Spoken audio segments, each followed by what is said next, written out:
In the year 193, Rome's highest office stopped looking like a settled inheritance and started looking like a prize contested in public. Discipline, money, and military loyalty competed to decide who could rule, and the empire discovered how quickly ceremony could be separated from control. In a single season, legitimacy was invoked, negotiated, and challenged first in the capital, then across the provinces until it became clear that an emperor could be acclaimed in a camp as readily as in the Senate, and replaced just as quickly. What followed did not unfold as one continuous disaster, but as a sequence of pressures that reinforced one another. Power became something that could be priced, then something that had to be secured by armed backing, then something that had to be financed at ever higher cost. The age moved through three forces the empire could not easily escape: the auctioning of authority, the militarization of government, and the slow corrosion of currency. First came the year of 5 emperors, when law and tradition were recited even as events were decided by marching columns.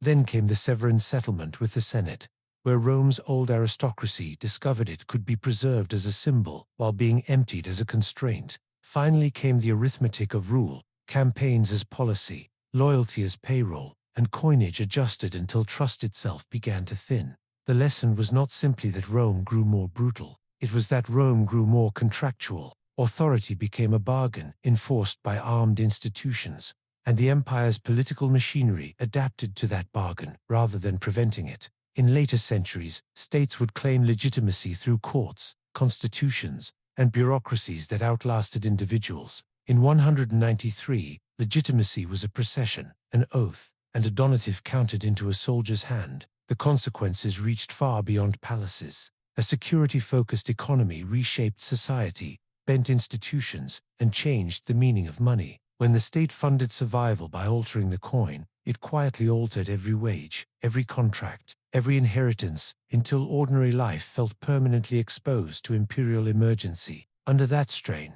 the empire's expectations of stability, prosperity, and predictable rule began to fail one by one, carrying Rome toward a crisis it could already sense, though not yet name. Winter smoke hung over Rome, and the capital still lived in the shadow of Commodus. The city had removed an emperor, but it had not removed the habits his court had cultivated. In the first uncertain days of a new regime, Pertinax walked a narrow path between reform and retaliation. He was an old soldier turned emperor, intent on restoring discipline in a palace that had forgotten it, and in a guard that had learned to resent restraint. He spoke of order and frugality as if they were still virtues that could command obedience. The Praetorian Guard, indulged for years, heard his directives less as policy than as humiliation. Then in March, the Guard forced its way into the palace and ended his reign with lethal violence. It was not a battlefield fall and not a ceremonial transition, but a blunt statement about where coercive power now sat inside the city. The act did more than remove one man. It instructed every senator and citizen who heard the news behind closed doors. The throne was no longer secured by lineage, office, or ritual. It belonged to whoever could satisfy the men with weapons at the gates of authority. Then came the most notorious bargaining seen in Roman political memory. The Guard, looming over the capital, offered the empire to the highest bidder. Didius Julianus, a senator of wealth and ambition, prevailed not through precedent or law, but by promising a larger donative than his rivals. The moment still carried the outer shape of legatios acclamations, a senate that could be convened yet its substance was coercion. He stepped into power, as if into borrowed robes, too visible and too fragile. Outside, the crowd jeered. Inside, the Senate complied, because armed men were watching. The empire was not taken by foreign conquest. It was treated as a purchase. Yet purchase was not possession. It was only a claim, and claims were tested by legions. On the Danube frontier, in the hard provinces of Pannonia, Septimius Severus was proclaimed emperor by his troops. A provincial born in Lepsis Magna in North Africa, he was shaped by distance from Rome and by military discipline. He did not wait on senatorial approval and did not negotiate with the Guard. He acted in the language Roman power had increasingly spoken since the first Caesars. He moved with the army. Along the roads of Italy, his standards advanced like a verdict. Towns opened their gates, not from affection, but from calculation, hoping to avoid street fighting, emergency requisitions, and the breakdown of local order. With each mile, Rome's older forms began to look like fragile theater. impressive only until the audience heard boots on stone. Julianus, trapped in the Capitol, discovered what it meant to acquire an empire that refused to be owned. The Senate, sensing the shift, condemned him. The Guard, sensing organized force rather than money, abandoned him. The man who tried to turn rule into a transaction learned how quickly the seller could revoke the sale. He was put to death, and the empire's brazen oxen ended with the blunt finality Roman politics could still deliver.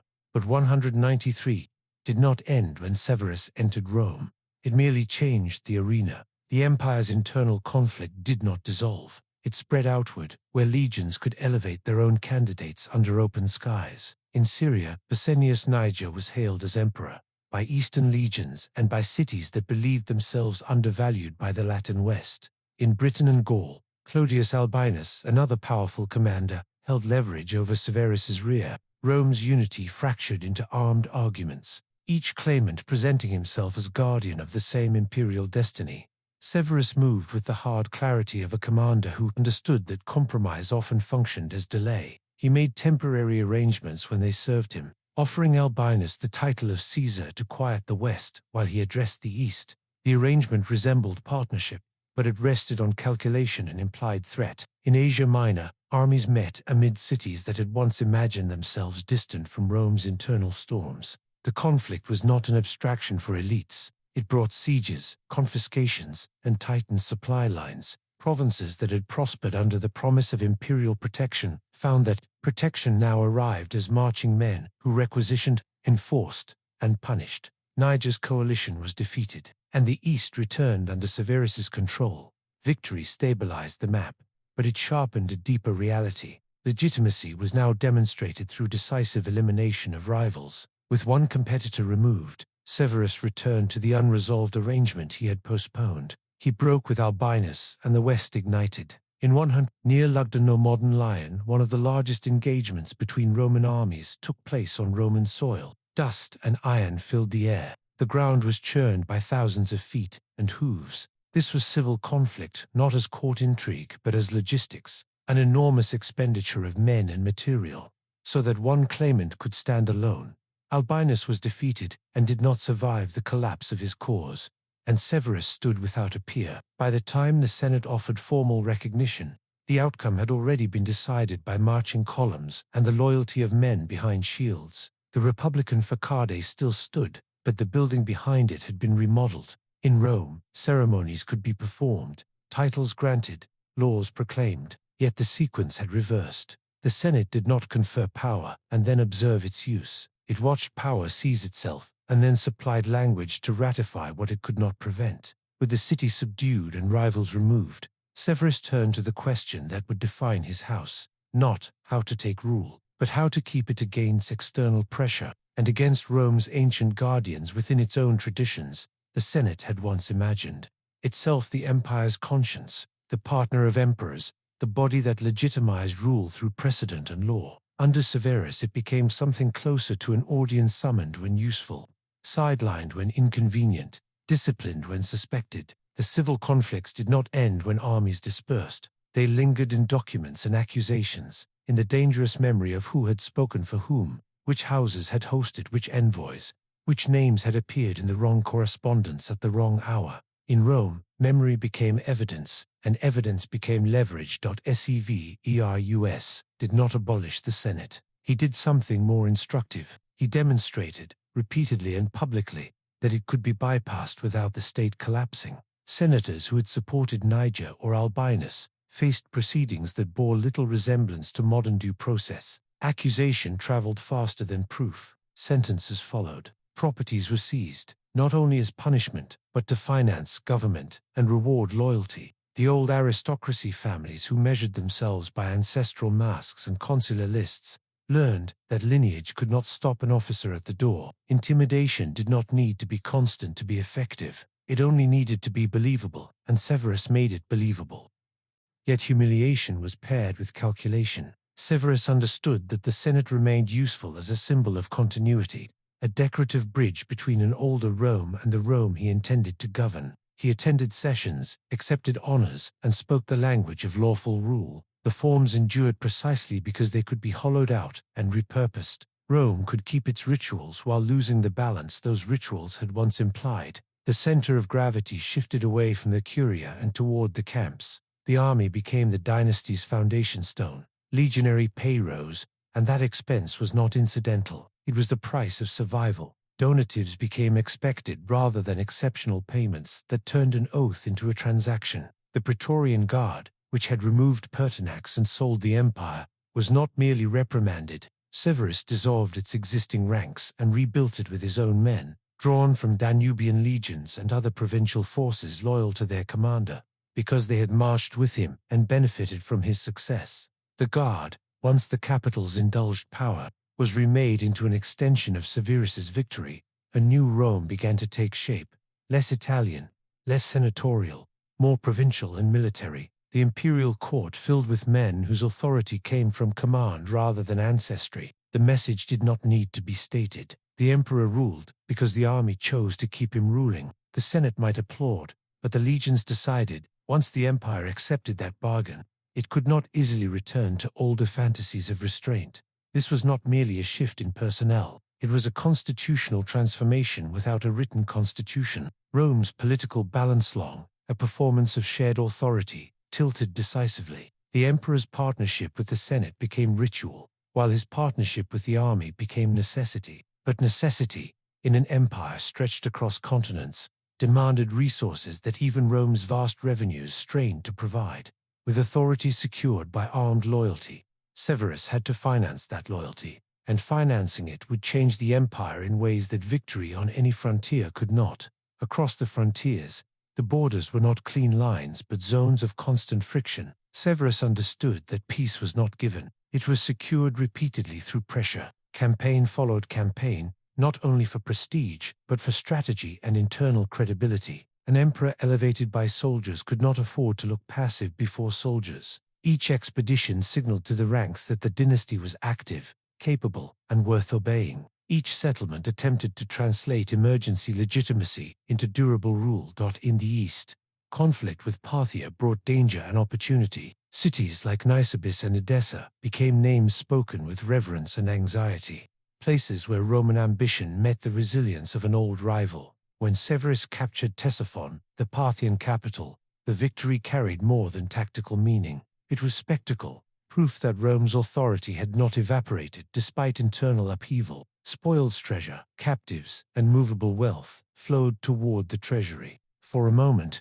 conquest appeared to solve the arithmetic of loyalty, as if victory itself could fund an armed state.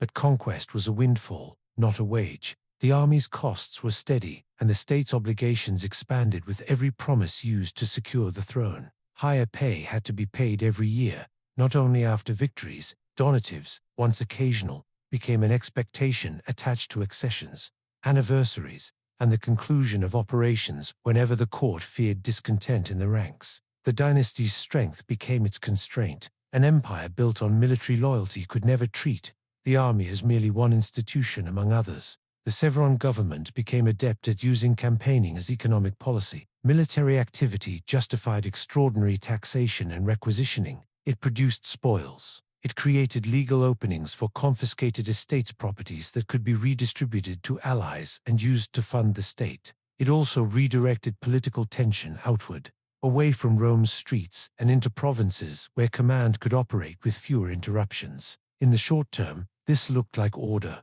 an emperor leading, an army obeying, an empire in motion. Yet the costs were structural. Armies in motion required grain, fodder, weapons, clothing, transport animals, engineers, ships, and clerks to count and record it all. Administration grew heavier under the strain, not always as a sign of health, but as a sign of relentless demand. Provinces felt the pull of Rome more sharply, as if the center had extended a stronger hand into every storehouse. What had once been tolerated as frontier defense began to resemble, in many places, a permanent extraction. When operations paused, relief did not automatically follow. Peace removed the inflow of spoils, and without spoils the state relied more heavily on taxation and on careful management of money. Victory could postpone discontent, but it could not change the underlying truth. A militarized empire had to pay continuously for its own stability in markets and workshops. The transformation was subtle at first. A merchant cared less about senatorial dignity than about whether soldiers arrived with requisition orders. A farmer cared less about imperial titulature than about how much grain was demanded and in what coin he was paid. The Severan state asked more of its people, sometimes through open decrees, more often through the quiet pressure of fiscal necessity. Authority could still feel distant, but its demands became intimate, felt in barns, in ledgers, in the price of staples. When necessity tightened, Rome turned to one of its oldest instruments of imperial management, coinage. The empire began to change not only what it spent, but what its money was. At first, the coin still looked like Rome's coin. Familiar portraits, expected Latin legends, reassuring images of victory and providentia gave continuity to the eye. But money was not only imagery, it was metal, weight, and trust. Under that trust began to be treated like another resource the state could draw down. The fiscal dilemma was simple to describe and difficult to escape. Military spending rose while stable revenues struggled to keep pace. The state could seize wealth from defeated rivals and condemned senators. But confiscations could not finance a permanent structure. It could tax more aggressively, but excessive pressure risked evasion, resistance, and economic contraction. It could seek foreign victories for spoils, but enemies adapted, and success could not be scheduled like payroll. Obligations were regular, windfalls were not. The solution, increasingly favored by Roman governments, was to stretch the coinage, producing more coins from the same quantity of precious metal. It was not announced as a dramatic rupture. It was implemented in mints, behind controlled doors, through decisions that appeared technical but reached into every household. The state did not need to proclaim that coin had changed. It only needed subjects to keep accepting it. The process became more visible under Caracalla, Severus's son, whose reign continued the dynasty's military assumptions. In 212, he issued the Constitutio Antoniana, extending Roman citizenship to nearly all free inhabitants of the empire. Ancient sources and modern historians debated the measure's motives. Some emphasized ideology and unity. Others pointed to fiscal implications, including the expansion of taxable categories. Whatever the primary intent, the decree embodied the Severan style of rule, an empire reshaped administratively to meet the needs of a state that increasingly measured survival and revenue. Then came the coin. Modern scholarship often associates with Caracalla's policy environment. It was presented as a double denarius, a denomination meant to simplify payments and project generosity. It was larger, commonly marked by the radiate crown on the emperor's head, signaling higher value. But its metal content did not truly match to it carried less silver than its face implied, allowing the state to meet obligations with money that looked stronger than it was. This was the mechanics of debasement, reducing precious metal content while maintaining nominal value. The treasury could strike more pieces, meet payrolls, and fund operations. Soldiers received more coins, and for a time the system held together. But markets were not governed by portraits. Traders, tax collectors, and ordinary buyers began to notice what money could actually purchase. As more coin chased the same goods, prices climbed. As silver content fell, people hoarded older issues, demanded more in exchange, or shifted toward payment in kind where possible. The empire did not break in one financial panic. It began a long negotiation with itself over what its money meant. Inflation was not a single moment of ruin, but a gradual shift in behavior. A contractor supplying the army adjusted his prices. A baker calculated whether flour now cost more than the coin offered. A landlord insisted on rents in kind, or in older, better silver. The state responded, as states often did, by striking more coin, by demanding taxes in the current issue, by insisting that money held value, because imperial authorities said it did. Power tried to legislate value, as if command could substitute for confidence. But authority could not manufacture trust indefinitely. The erosion of confidence in currency became an erosion of confidence in the state's ability to keep its promises. The empire's financial language, once anchored by relatively stable coin, began to blur. A wage paid today bought less tomorrow. Savings lost clarity. The poor felt it first in staples. The wealthy felt it in rents and long-term investment. The army, the dynasty's foundation, became both the driver of the policy and a party harmed by its effects, because soldiers who sensed their pay weakening demanded increases, and governments that feared unrest in the ranks had strong incentives to comply. The bargain that had stabilized the throne in 193 tightened around the treasury. The foreign economy entered a spiral. Military loyalty required higher spending. Higher spending encouraged debasement fed inflation. Inflation pushed further pay demands, and each turn tightened a fiscal knot. Rome could still build, still command, still campaign, yet beneath marble facades and public ceremonies, the empire's money was quietly changing its nature. By the time the Severan line neared its end, Rome was not merely ruling differently, it was paying for rule differently. And when an empire's payment system faltered, the first institution to notice was always the one that carried the weapons. The last Severan emperor, Severus Alexander, inherited not only a throne but expectations that had become difficult to satisfy. The army had been trained to see itself as the maker of emperors and the recipient of imperial generosity. The state had learned to buy stability with cash and activity on the frontiers. The Senate had been reduced, not to silence, but to a subordinate role that could not easily correct what it no longer directed. Even competence could appear like weakness if it did not deliver the particular reassurance soldiers now expected. Ancient sources, often hostile and shaped by their own agendas, portrayed Severus Alexander as mild, pious, and constrained, frequently under the influence of his mother, Julia Mimi. Modern historians treated these portraits cautiously, aware that later narratives often scapegoated women at court and simplified complex realities. Yet even with caution, the structural problem remained. An emperor perceived as hesitant was an emperor at risk, because the army's patience had been trained to expect decisiveness and reward. The system that had elevated Severus Alexander also made him vulnerable. On the frontiers, pressure intensified. In the east, the Parthian world had changed. The Sasanian Persians rose, more centralized and assertive. Along the Rhine and Danube, Germanic confederations pressed and probed. The empire needed credible command, clear strategy, and the kind of authority that prevented breakdown of discipline. It also needed money that still held meaning when it changed hands. These needs collided at the point where the Severan settlement was weakest, the relationship between emperor and army. In 235, the tension broke. Severus Alexander was assassinated by his own troops near Mogontiacum, modern Mainz. Amid frustration and suspicion, ancient accounts emphasized discontent over leadership and negotiations, though precise motives remained debated. In his place, the army elevated Maximinus Thrax, a commander of humble origins and imposing presence, often remembered as the first of the so-called barracks emperors.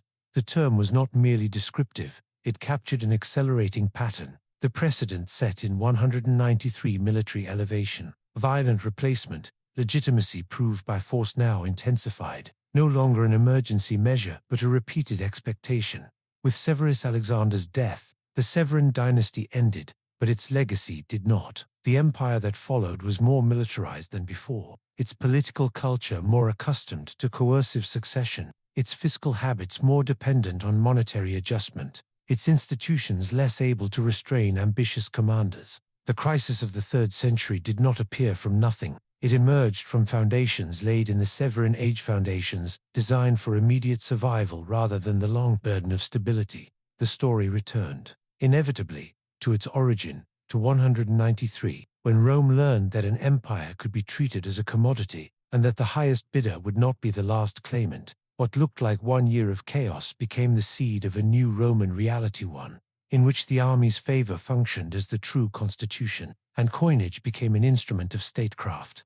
As consequential as any campaign, Rome had once believed tradition could restrain power. In the Severan age, tradition became a costume worn by force. Septimius Severus had marched on Rome to end disorder, and in doing so he revealed the empire's new truth. Order would be financed and enforced, not simply inherited. The Senate's dignity could be preserved in ceremony while its authority drained away in practice. The legions could be paid more, and the price would be paid by everyone, slowly. Through the dilution of money and the rising cost of life, the Severan dynasty did not set out to ruin Rome. It sought to secure it against rivals, against frontiers, against the ever-present threat of fragmentation. Yet security built on permanent mobilization required permanent funding, and permanent funding demanded choices that echoed far beyond the palace. When the state reshaped money to satisfy the army, it reshaped society's understanding of value. When value became uncertain, Every bond in the empire became easier to strain.